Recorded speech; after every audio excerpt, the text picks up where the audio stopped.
नरोत्तम पार्थसारथी महासचिव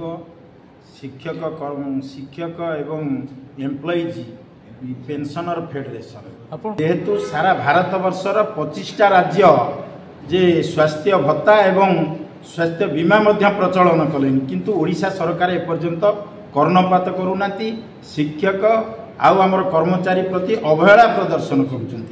एवं आमे दीर्घ आपणकर जो 24 वर्ष जो सरकार थिला तादरु 9 वर्ष ये बीजेपी बीजेडी सरकार थिला एवं एबे नूतन सरकार आछि आमे आशा करूछु जे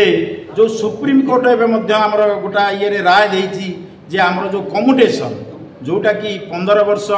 जे 10 वर्ष पई नबु 15 वर्ष सुजीबु सुप्रीम कोर्ट देला ना सेटा तार जो इंटरेस्ट सेटा 10 वर्ष 8 मास रे पूर्ण होछि तेणु सेटा मध्य करा जाउ एवं आमको स्वास्थ्य भत्ता दि जाऊ एमएलए एमपी मान को 2,000 टंका भत्ता दि जाऊ होयराज जो कर्मचारी वाला 30 वर्ष 40 वर्ष चाकरी कर नेग्लेक्ट करा जाउची एवं से स्वास्थ्य भत्ता दियंतु जदि ये सरकार आमर दाबी प्रति कर्णपात न करती आगामी दिन में आमर सारा ओडिशा रे जेते पेंशनर संघ विभिन्न जिले में अच्छा एकजुट करी आमे गोटे बृहत्तर आंदोलन करूँ जदि सरकार न शुणती तेणु या हूँ आमर हूँ प्रताप चंद्र मिश्र अध्यक्ष ऑल ओडिशा पेंशनर्स बुढ़ा लोक मैंने रिटायर्ड पर जो प्रकार स्वास्थ्यगत अवस्था भोगुंट तार केमती से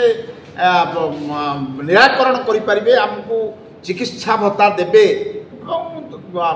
खाली चिकित्सा भत्ता नुह ता सहित आमर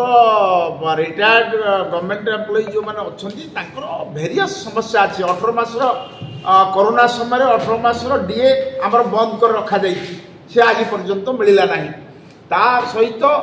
आमर जो कम्युटेशन थिला 15 वर्ष गोटे लोक कम्युटेशन सुझापे 15 वर्ष लगुला ताको आमे दाबी करूँ जे 10 वर्ष 8 मास केमती कमे करा जाऊ आउ आमर जो फैमिली पेंशन अच्छी आप देखिए केंद्र सरकार रे 9,000 फैमिली पेंशन मिलूला बेले आम राज्य सरकार 8,300 टंका दौरान फैमिली पेंशन से फैमिली पेंशन वृद्धि दरकार तेणु आम सरकार पाखे अनुरोध करूँ जे दयाकोरी जो रिटायर्ड लोक मानकर स्वास्थ्यगत व्यवस्था प्रति ध्यान दिंतु तांकु स्वास्थ्य बीमार इनक्लूड करंतु एवं स्वास्थ्य भत्ता दिंतु। पेंशन शिक्षक कर्मचारी पेंशन महासंघ या आमर सारा भारत वर्ष में सबू राज्यर कर्मचारी माने जो सुविधा अवसर प्राप्त कर्मचारी जो सुविधा पाँच स्वास्थ्य संबंध में आम राज्य में किसी ना एवं केंद्र सरकारी कर्मचारी माने अवसर नेले जो सुविधा अच्छी आम राज्य में आम राज्य सरकारी कर्मचारी मैंने अवसर नहीं सारापर शिक्षक कर्मचारी आम राज्य में कौन सुविधा एपर्यंत मिलना आम मानवर जो मुख्यमंत्री राज्य सरकार जो नुआ अनुरोध करुचु आपण माध्यम जो सर्वनिम्न सुविधा जहाँ दरकार आम राज्यर अवसर प्राप्त कर्मचारी मान सबु श्रेणी कर्मचारी को मिलू। द्वितीय कथा मानवर सुप्रीम कोर्ट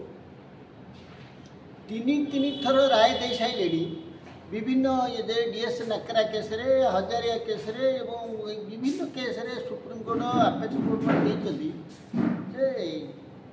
माने कहते ह्यूमन राइट्स जोड़ा मानविक अधिकार अच्छी health rights is human rights मानविक स्वास्थ्य अधिकार जोगुड़ाक मिलिया कथा से मानविक अधिकार हिसाब से गणा करा सबु श्रेणी अवसर प्राप्त कर्मचारी मान सर्वनिम्न स्वास्थ्यगत संबंध दि जाऊ।